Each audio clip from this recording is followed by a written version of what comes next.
کہ ایک کامل قربانی آ گئی، یعنی یسوع مسیح ناصری، وہ انہوں نے آ کر اپنی جان صلیب پر دی اور انہوں نے اس ریکوائرمنٹ کو پورا کر دیا۔ تو ایک طرح سے توریت کی جو ریکوائرمنٹ ہے اس کی یہاں پر بات ہو رہی ہے، اس کو پورا کرنے کے حوالے سے بات ہو رہی ہے۔ ہم دیکھتے ہیں کہ فسح کے حوالے سے نبوت تھی، ہم دیکھتے ہیں کہ یہ ایک ہسٹورک واقعہ بھی تھا، مصر کی غلامی میں سے اسرائیل کو جب خدا نے آزاد کیا تو فسح کی عید دی، اور ان عیدوں کو وہاں پر جو ہے وہ ایک نشان کے طور پر، ایک نبوتی کلام کے طور پر اور مسیح کی خدمت کی طرف اشارے کے طور پر دیا گیا تھا۔ اور ہم دیکھتے ہیں کہ فسح کے موقع پر صلیب پر جان قربان کر کے یسوع مسیح نے اس عید کو پورا کیا، اس کی جو ریکوائرمنٹ تھی اس کو پورا کیا، اور پہلے پھلوں کی عید والے دن جی اٹھے اور پورا کیا۔ عید پینتیکوست پر پاک روح کا نزول ہوتا ہے اور وہ بھی عید پوری ہوئی۔ اسی طرح ابھی باقی چیزیں جو ہیں جو کہ سیکنڈ کمنگ کے والے سے ہیں، بہت ساری ایسی نبوتیں ابھی باقی ہیں جن کی تکمیل ہونا یا جن کی فلفلمنٹ ہونا ضروری، وہ انکمپلیشن کی بات نہیں ہے، ادھورے کی بات نہیں ہے، بلکہ اس نبوت کے پورے ہونے کی، یعنی کہ ایک پوائنٹ آتا ہے کہ جب آپ کہتے ہیں کہ ہاں یہ جو کلام جاری ہوا تھا آج وہ دن پورا ہوا۔ اور اس کی میں ایک ایگزامپل آپ کو دیتا ہوں کہ جب یسوع مسیح نے روح سے بھرے ہوئے تھے اور جب انہوں نے کلام شروع کیا، اور میں لوکا کی انجیل میں سے آپ کو یہ حوالہ آپ کو پڑھا دیتا ہوں، بھائی آپ اس کو بھی پڑھیں، اگر آپ ایک چیز پڑھتے ہیں تو پوری بات پڑھیں۔ لوکا کی انجیل میں ہم دیکھتے ہیں اس کے چوتھے باب میں جب یسوع مسیح نے بپتسمہ لیا روح سے بھرے ہوئے، وہ ان کے سینیگاگ عبادت خانے میں گئے، اور چوتھے باب کی 16ویں آیت میں لکھا ہے کہ جب وہ ناصرت میں آئے جہاں اس نے پرورش پائی تھی، اور اپنے دستور کے موافق سبت کے دن عبادت خانہ میں گیا اور پڑھنے کو اٹھ کھڑا ہوا، اور یسایہ نبی کی کتاب اس کو دی گئی، اور کتاب کھول کر اس نے وہ مقام نکالا جہاں پر لکھا تھا کہ خداوند کا روح مجھ پر ہے۔ اب یہ سارا کچھ جو ہے وہ پڑھ لیا، آیات پڑھ لیں، تو وہ لکھا ہے کہ جب کتاب بند کر کے خادم کو واپس دی گئی تو لوگ دیکھ رہے تھے یسوع مسیح کو، اور وہ ویٹ کر رہے تھے کہ اب وہ آگے کچھ اپنے کامنٹس کریں گے۔ 21ویں آیت میں لکھا ہے کہ وہ ان سے کہنے لگا کہ آج یہ نوشتہ تمہارے سامنے پورا ہوا ہے۔ اب دیکھیں کہ اس نوشتے میں کچھ ایڈ نہیں کیا یسوع مسیح نے، لیکن کہا کہ یہ پورا ہو گیا ہے، یعنی کہ اس کے اندر جو کچھ لکھا ہے وہ آج وقوع پذیر ہو رہا ہے۔ یہ پورا ہونا اس سینس میں ہے۔ تو میرے بھائی آپ جہالت کا مظاہرہ نہ کریں اور آپ کانٹیکس کو پڑھیں کہ کیا ہو رہا ہے۔ لوکا ہی کی انجیل میں ہم دیکھتے ہیں کہ توریت کے حوالے سے لوکا کی انجیل اس کی 24ویں باب کی 44ویں آیت میں لکھا ہوا ہے کہ پھر یسوع نے ان سے کہا کہ یہ میری وہ باتیں ہیں جو میں نے تم سے اس وقت کہی تھی کہ جب تمہارے ساتھ ہے، کہ ضرور ہے کہ جتنی باتیں موسیٰ کی توریت اور نبیوں کے صحیفوں اور زبور میں میری بابت لکھی ہیں پوری ہوں۔ وہاں پر یہ نہیں لکھا کہ وہاں پر میری بابت ادھورا لکھا تھا اور میں نے اس میں آ کر کچھ ایڈ کیا ہے۔ تو اس طرح کی جو آؤٹ آف کانٹیکس جو آپ انٹرپریٹیشن کر رہے ہیں چیلا بھائی، آپ ایسا نہ کریں، کیونکہ آپ کو پتہ ہی نہیں ہے کہ آپ بات کیا کریں۔ اچھا، ایک اور بات انہوں نے جو ہے نا عجیب کی، جو کہ ان کو صاف لگ رہا ہے، پتہ لگتا ہے کہ ان کو اس بارے میں بالکل بھی پتہ نہیں کہ اس آیت کا کیا مطلب ہے۔ یہ سیم ہی واقعہ ہے مرکز کی انجیل 7 باب میں لکھ لیں یا متی کی انجیل 15 باب میں۔ یہ بات ہو رہی تھی، شاگرد وہاں پر جو ہے وہ کھانا کھا رہے تھے اور انہوں نے ہاتھ نہیں دھوئے، طہارت کے کچھ قوانین کی بات ہو رہی تھی۔ اور 15ویں باب کی پہلی آیت میں لکھا ہے کہ اس وقت فریسیوں اور فقیہوں نے یروشلم سے یسوع کے پاس آ کر کہا کہ تیرے شاگرد بزرگوں کی روایت کو کیوں ٹال دیتے ہیں کہ کھانا کھاتے وقت ہاتھ نہیں دھوتے؟ تو یسوع نے آگے سے کہا کہ تم اپنی روایت سے خدا کا حکم کیوں ٹال دیتے ہو؟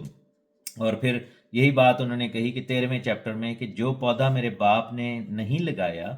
جڑ سے اکھاڑا جائے گا، ان کو چھوڑ دو۔ اب یہاں پر یہ بات پھر لکھا ہے کہ 7ویں چیپٹر میں ہم مرکز میں بھی چلے جاتے ہیں، لکھا ہے کہ یہ بے فائدہ میری پرستش کرتے ہیں کیونکہ انسانی احکام کی تعلیم دیتے ہیں، obviously چیپٹر 7 میں، اور تم خدا کے حکم کو ترک کر کے آدمیوں کی روایت کو قائم کرتے ہو۔ اس نے ان سے کہا کہ تم اپنی روایت کو ماننے کے لیے خدا کے حکم کو کیا خوب باطل کرتے ہو۔ تو اب سوال انہوں نے یہ کیا کہ یہاں پر یسوع مسیح نے جو ہنٹ دیا ہے وہ یہ ہے کہ توریت میں رد و بدل کر رہے تھے یہودی، ایسا نہیں ہے۔ چیلا بھائی آپ کو یہ سمجھنے کی ضرورت ہے کہ میں آپ کو چیلا بھائی اس لیے کہہ رہا ہوں کیونکہ آپ ذاکر نائک کے چیلے ہیں اور آپ کی باتوں سے یہ اوبیسلی آپ نے ان کے بہاف پر مجھ سے بحث شروع کی ہے، تو میں آپ کو چیلا بھائی کہہ کے پکاروں گا۔ تو چیلا بھائی بات یہ ہے کہ یہ جو بات ہے اس کے لیے بھی آپ کو کانٹیکس سمجھنے کی ضرورت ہے۔ توریت ایز اٹ از خدا نے جو دی موسیٰ نبی کو پہاڑ پر کوہ سینا پر، وہ ان کے پاس تھی، سارے کا احکام رقم تھے، سارا کچھ لکھ دیا گیا تھا۔ There was one more thing جس کو تالمود کی شکل میں آپ پڑھتے ہیں، اس کو ربیوں کی یا بزرگوں کی روایت جس کو پر کے اووس کہا جاتا ہے، وہ ایک پیرلل ایکسٹرا بک تھی جس کو تشریح کہہ سکتے ہیں یا اس کو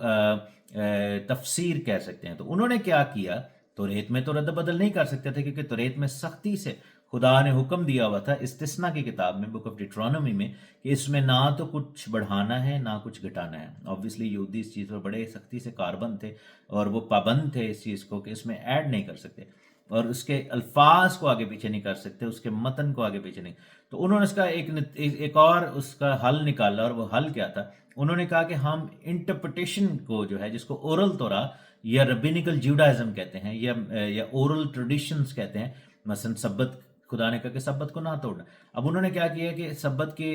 حوالے سے ایک علیحدہ اپنی جو ہے تالمود لکھنی شروع کر دی، جو کہ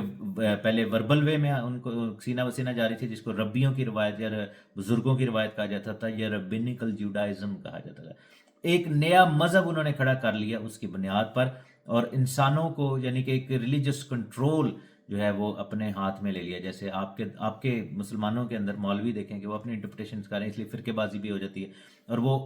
ایک ورس کو اپنے طور پر انٹرپریٹ کر کے ایک نئی تفسیر لکھ کے اور اس کو اپنی تفسیر کے مطابق ڈھال کر اس کے مطلب کو، ورس کو چینج نہیں کرتے، مطلب کو،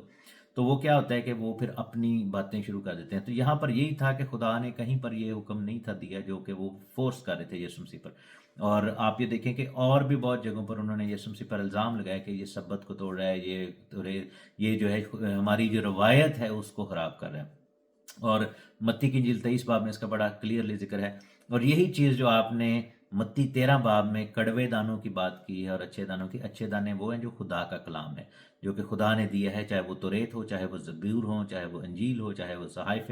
انبیاء ہوں۔ کڑوے دانے کیا ہیں؟ جو کہ انسان نے اپنی طرف سے بنائے ہوئے، جیسے تالمود ہے، جیسے قرآن ہے، جیسے اور باقی ایسی کتب ہیں جو کہ خدا نے نہیں دیں، ان کو اپنی طرف سے لکھ کر جو ہے وہ پیش کر دیا گیا ہے اور کہا گیا یہ وہ ہیں کڑوے دانے۔ مسیحیت کے پرسپیکٹیو سے بھی مسیحیت میں ہم دیکھتے ہیں کہ انجیل ملی اور باقی جو نئے عہد نامے کی کتابیں اس کے بعد کمپلیٹ ہو گیا تھا، کسی اور چیز کی ضرورت نہیں ہے، لیکن کڑوے دانے جو کہ جھوٹی تعلیمات ہیں وہ بعد میں پھیلائی گئیں اور اپنی کتابیں گھڑ لی گئیں، اور بعد میں انجیل پر اور توریت پر الزام لگایا گیا کہ اس میں تبدیلی یا رد و بدل ہے، تحریف ہے، حالانکہ ایسا نہیں ہے۔ تو یہاں پر یسوع مسیح نے بھی اور پولس رسول نے بھی یہی باتیں کی ہیں کہ روایتیں یہ لوگ لے کر چلتے ہیں۔ یہودی کیا کرتے تھے کہ انہوں نے روایتوں کی بنیاد پر ایک سسٹم کریٹ کر لیا تھا جس کو ریلیجس سسٹم کہتے ہیں، جس کو ربینیکل جوڈائزم کہتے ہیں۔ تو اچھا بیج توریت ہے، کڑوے دانے ربینیکل جوڈائزم کی بنائی ہوئی کتاب تالمود ہے، بزرگوں کی روایتیں ہیں جو انسانی احکام ہیں۔ تو اس میں ایڈ نہیں کیا گیا، انہوں نے توریت میں ایک نقطہ بھی ایڈ نہیں کیا انسانی احکام کا، لیکن اس کے ساتھ پیرلل ایک نئی کتاب لکھی جس کو وہ اس کو ربیوں کی تعلیم یا لاجیکل چیز مان کر چلتے تھے۔ اور یسوع مسیح نے اس کو بڑا کلیئرلی کہا تھا کہ تم جو نبیوں کو قتل کرتے ہو، تو اگر آپ ہسٹری پڑھیں بنی اسرائیل کی تو اس میں یہی تھا کہ کوئی شخص آ کر یہ کہتا تھا کہ جی مجھے خدا نے یہ میسج دیا ہے، اور جتنے بھی نبی ہیں بائبل میں پرانے عہد میں وہ یہی بات کرتے تھے، thus says the Lord، یعنی کہ خداوند فرماتا ہے۔ اور وہ کھڑے ہو کے بنی اسرائیل کے درمیان یہ بات کرتے تھے کہ خداوند فرماتا ہے۔ تو وہ کہتے تھے بھائی تم نے کہاں پہ سن لی خدا کی آواز؟ ہم ربی ہیں، اتنے بڑے بڑے استاد ادھر بیٹھے ہیں، ہم نے تو نہیں سنا۔ تو وہ لاجک سے بات کرتے تھے ربی جو ہوتے تھے، لیکن نبی جو ہوتے تھے وہ نبوت سے بات کرتے تھے اور ان کی نبوت کو ریجیکٹ کرتے تھے، کیونکہ کہتے کہ تمہارے پاس کیا ثبوت ہے کہ تمہیں خداوند نے بھیجا؟ اور آپ یہ دیکھیں کہ یہ بات یسوع مسیح سے بھی انہوں نے کہی کہ ہمیں کوئی نشان دکھا، ہمیں یہ کر وہ کر، اور ہمیں معجزات دکھائے جائیں، اور جتنے بھی نبی آتے تھے ان کو وہ ریجیکٹ کرتے تھے کیونکہ ان کا اپنا ایک سسٹم بنایا ہوا تھا جو کہ درام سے گر جاتا تھا۔ لیکن that still does not mean کہ جو ہمارے پاس اوریجنل جو اس کے جو پروف ہیں، اوریجنل مینیسکرپٹس ہیں، اس میں ایز اٹ از سب کچھ لکھا ہوا ہے۔ توریت میں تبدیلی نہیں کی گئی، لیکن اس کی انٹرپریٹیشن کو جو ہے اس میں تالمود ایک ساتھ پہ پیرلل سسٹم بنا کر انہوں نے لوگوں کو اپنے شکنجے میں کیا، جس کو آ کر یسوع مسیح نے بھی کنڈیم کیا، جس کی وجہ سے انہوں نے یسوع مسیح کو مار دیا۔ پولس رسول اور باقی شاگردوں نے بھی یسوع مسیح کے کنڈیم کیا اور ان کو بھی مار دیا گیا کیونکہ وہ ایک سسٹم کے خلاف کھڑے ہو رہے تھے۔ اور یہی چیز ہم بار بار دیکھتے ہیں کہ باقی مذاہب میں بھی آتی ہے کہ انہوں نے اپنے ایک سسٹم بنایا ہوئے ہیں، اور جیسے ہی کوئی اس سسٹم کو چھوڑنا چاہتا ہے، جیسے بہت سارے لوگ اسلام کو چھوڑنا چاہتے ہیں، جیسے میرے والد نے اسلام کو چھوڑ دیا اور مسیحیت میں آ گئے، تو وہ سسٹم ان کو مار دیتا ہے، کیونکہ وہ انسانی احکامات ہیں، اور وہ انسان جب اس کا حکم ٹوٹتا ہے تو وہ ڈر جاتا ہے۔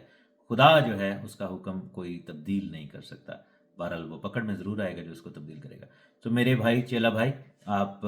ان آیات کو دوبارہ پڑھیں، اور اگر آپ میں علم نہیں ہے تو پلیز لینے کی کوشش کریں۔ آپ یہودیوں کو ابھی تک نہیں جانتے، ان کی تعلیمات سے واقف نہیں ہیں، اس لیے آپ نے اس کی بالکل غلط انٹرپریشن کی ہے۔ God bless you, thank you.